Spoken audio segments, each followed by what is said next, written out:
So in this video I'm gonna show you how to fix the problem when you want to play or install Call of Duty Mobile but you can't seem to find it on your Blackview A90. So in order to do this, let's open our Google Play Store and from here begin a search for Call of Duty.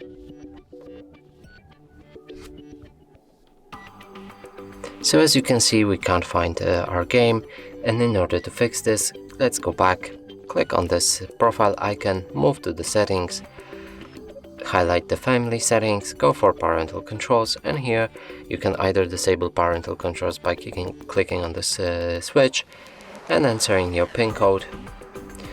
The next option is to go for apps and games, enter your PIN code and increase PG to at least 16. Save that, let's go back. Look for Call of Duty, and now we can find our game and play it or install it. And that's it for this video. Hope you like it. Please consider subscribing to our channel, leave a like and a comment below.